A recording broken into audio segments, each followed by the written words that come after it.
Liyayikhetha igumgedlela inkosi enkulu uBombela isitimela samabhondo babamkhulu umkhulu omkhulu phakade ame.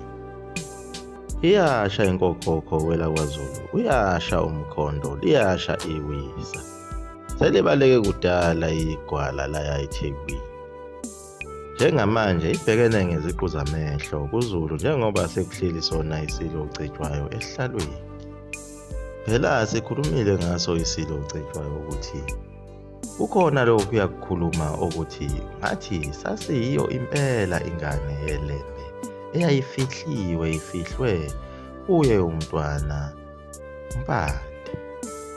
Lokho kuyakholakala impela ngenxa yobuhlakani isilo ogcetshwayo esasinako, kanti sasinanomoya wasezulwini.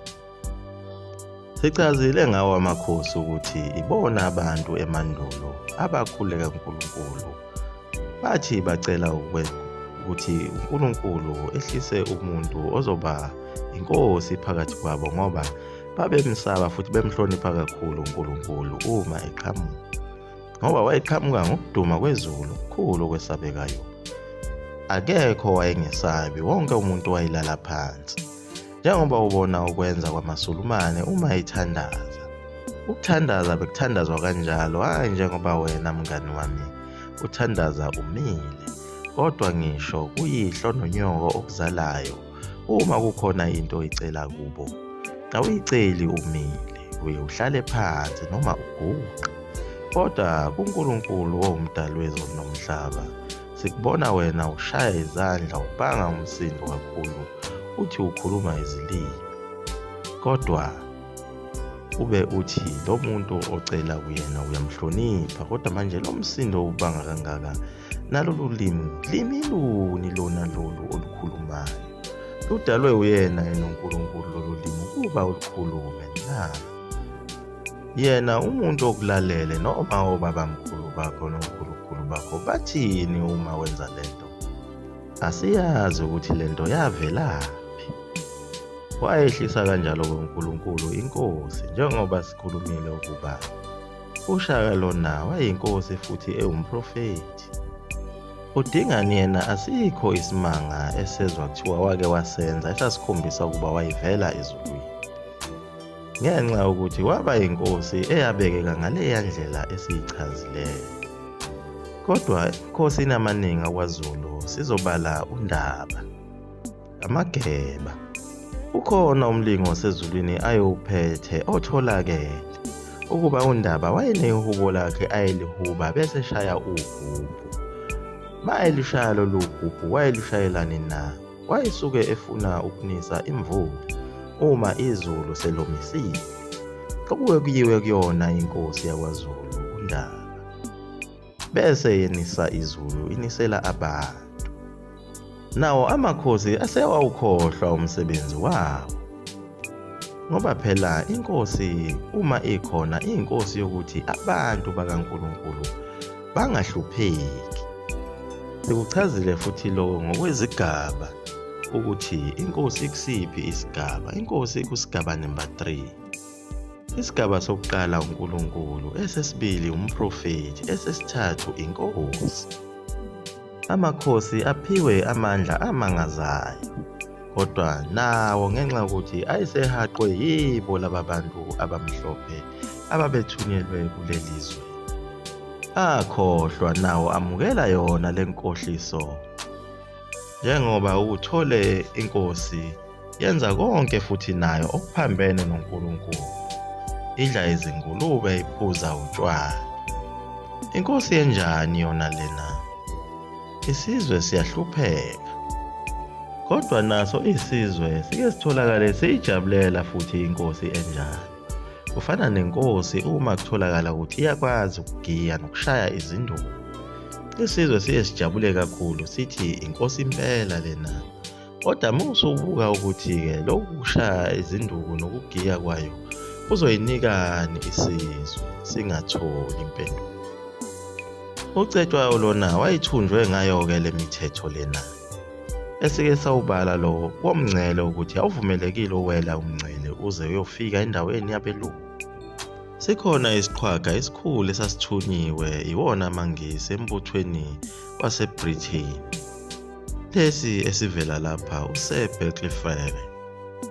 uP43 lona wayecindezela isilo ngemitheshwana yakhe. Wayephoqa isilo ukuthi sivale amabutho. Ethi amabutho lawa enza kungabi khona inhlalo enhle, ayasethusa. Amangisi lawa ayefuna kube yiwona kuphela anamabutho ukuze azolawula yonke indawo ngokuthanda, enza ubugebengu. Uma uwelile ngaphesheya wayemngcile nabelungu wawujeziswa noma uboshwa noma ubulawa. Kodwa uma umlungu ewelile eye ngapha kwaZulu ngokungemthetho, uma wena umbambile wamsoconga, wawuba senkingeni. Njengoba naso isilo ucetshwayo senza njalo kubelungu ababebhizi bekhanda umgwaqo, sabathumba. Lokho kwabanyanyisa kakhulu abamhlophe. Futhi abelungu laba uma bethola ivukela mbuso elithile kwenye izindawo lapho lingahambisani nemithetho yalo ingisi, uma like labalekelwa kwaZulu, noZulu walimukela, lokho kuyicala. Njengoba naye uZulu wafukamela enye insizwa kuthiwa umbilini wakaMswati kwaZulu, kanti nayo lensizwa yayivukela mbuso wabelungu ingahambisani nombuso wamangisi. Phela nayo iSwaziland lena yayisivele isidliwe yiyona iBritain. iBritain ayifuna ukuligoqa kahle lonke lelizwe ize yofika eSwazini, iphazamiswa ilo Zulu lona ome endleleni yalo ingisi. Leli ivukela mbuso eliwumbilini kaMswati laliphazamisa kakhulu khona laphana eSwazini, njengoba phela inkosi yayisikhona yayisivele ingaphansi kwayo iBritain. Kwakuyisiqhwaga impela lesi ngoba saye saphinde sahlasela namabhunu. Sagcina sesibalekele khona-ke kwela kwaZulu layo sayobhaca khona. Impilo yayisinzima kakhulu ngoba phela nakhona le kwelasentabazwe nakontabamhlophe amabhunu ayebhilitile kakhulu lapho, ayeseqale nokuthi akhokhise abantu intela yezindlu. Phela sizokhumbula ukuthi abantu babehlala emaqhugwaneni, zazingekho zonke lezi zindlu ezazihlala kuzo. Lokho kwakubanga ukuthi umuzi umunye ugcine ube nezindlu eziningi kakhulu ezazingafika ngisho emashumini amahlanu. Abantu futhi babeganiwe kakhulu, umama nomama enendlu mawuganwe ngamakhosikazi ayishumi, usho ukuthi kunamaqhugwane ayishumi amakhosikazi nje kuphela, bese kuba nezinye izindlu zabantwana. Lesi siqhwaga sengisi sase sikubhale phansi konke okungasiphathi kahle. Sihlela uhlelo lokuthi sithathe le ncwadi siyoyinikeza isilo ucetshwayo. Impela kwakuwuzungu ngoba ukuvuma zonke lezi zinto ezaziyimtheshwana ayisicefe eyayibhalwe yileli ngisi asifuna ukubahlasela ngecebo.